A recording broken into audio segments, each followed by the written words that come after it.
नमस्कार दोस्तों, एचआरबी news YouTube channel पर आपका स्वागत है। दोस्तों, उत्तर प्रदेश पंचायत चुनाव को लेकर बेहद बड़ी खबर। उत्तर प्रदेश की ग्रामीण राजनीति में क्या बहुत बड़ा भूचाल आने वाला है? क्या 2027 के पंचायत चुनाव प्रदेश के सामाजिक और राजनीतिक समीकरणों को हमेशा के लिए बदलने जा रहे हैं? आखिर क्या है सुप्रीम कोर्ट का वो ट्रिपल टेस्ट जिसके फेर में यूपी के पंचायत चुनाव अटक गए और सीएम योगी आदित्यनाथ द्वारा गठित समर्पित पिछड़ा वर्ग आयोग के 18 जिलों के गोपनीय दौरों में आखिर क्या निकलकर बाहर आया है? दोस्तों, आपको बता दें कि भारत में लोकतंत्र की आत्मा उसकी पंचायतों में बसती है। ग्राम पंचायत, क्षेत्र पंचायत और जिला पंचायत, ये तीन ऐसे स्तर हैं जहां से लोकतंत्र की जड़ें मजबूत होती हैं।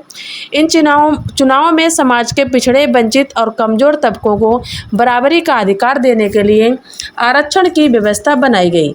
लेकिन उत्तर प्रदेश में इस बार ये आरक्षण सिर्फ एक प्रशासनिक प्रक्रिया नहीं है, बल्कि सुप्रीम कोर्ट के सख्त निर्देशों का पालन करते हुए एक संवैधानिक कसौटी पर कसा जा रहा। मई 2026 में मौजूद पंचायतों का कार्यकाल समाप्त हो चुका है। अब हर ग्रामीण नागरिक के मन में एक ही सवाल है, चुनाव कब होंगे? जवाब छिपा है उस आयोग की रिपोर्ट में जो इस वक्त यूपी के गांव-गांव और ब्लॉक जाकर पिछड़ा वर्ग के सामाजिक, आर्थिक और राजनीतिक वजूद को माप रहा।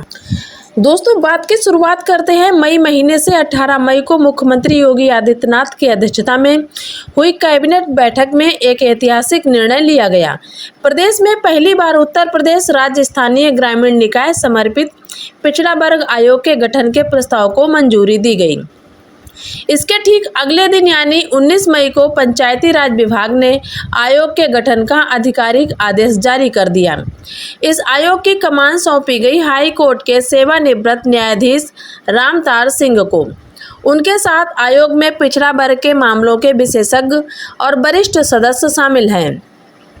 आयोग का मुख्य काम है त्रिस्तरीय पंचायत प्रणाली में अन्य पिछड़ा वर्ग यानी ओबीसी के लिए आरक्षण की सटीक और न्याय संगत मात्रा को तय करना। अब सवाल उठता है कि आखिर ये प्रक्रिया इतनी जटिल और महत्वपूर्ण क्यों हो गई? इसका जवाब छिपा है माननीय उच्च न्यायालय के आदेश में।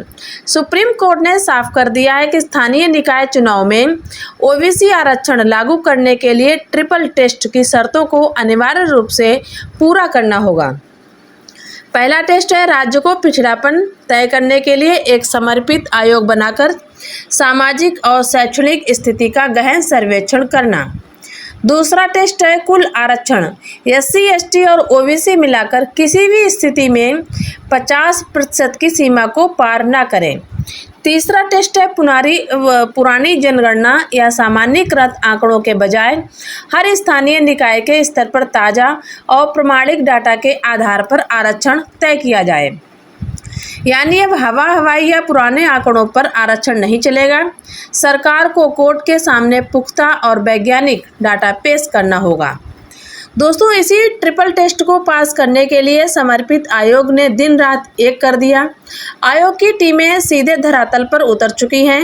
अब तक मेरठ, हापुड़, बागपत, सीतापुर, बाराबंकी, हरदोई, रायबरेली, अमेठी, अयोध्या, सुल्तानपुर, अंबेडकर नगर, संभल, मुरादाबाद, रामपुर, अमरोहा और बिजनौर जैसे 18 से अधिक जिलों का तूफानी दौरा पूरा किया जा चुका है। आयोग की कार्यशैली बेहद वैज्ञानिक है। टीम केवल जिला मुख्यालयों पर अधिकारियों के साथ बैठकें नहीं कर रही, बल्कि खुद हर जिले के कम से कम 2 ब्लॉक और 2 पंचायतों पर जाकर चौपालें लगा रही। वहां ओबीसी आबादी की वास्तविक स्थिति, उनका प्रतिनिधित्व, उनकी सामाजिक आर्थिक स्थिति और स्थानीय राजनीति में उनकी भागीदारी का गहन आकलन किया जा रहा।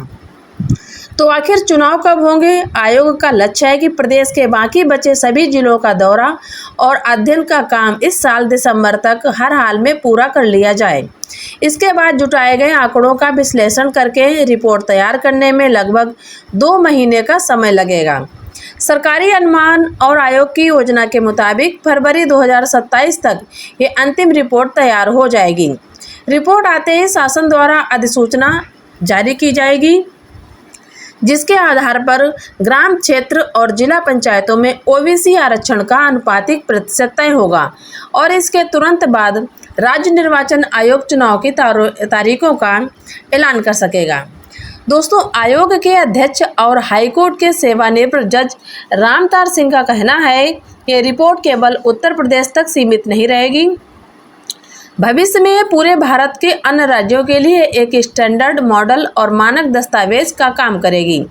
भारत के किसी भी राज्य में पंचायत स्तर पर ओबीसी आरक्षण के लिए इतना गहन डाटा आधारित और वैज्ञानिक सर्वे आज तक नहीं किया गया जो उत्तर प्रदेश में किया जा रहा। यह कदम न केवल सुप्रीम कोर्ट की कानूनी बाध्यता को पूरा करता है, बल्कि सामाजिक न्याय को अंतिम पायदान पर खड़े व्यक्ति तक पहुंचाने की दिशा में एक क्रांतिकारी और ठोस पहल है।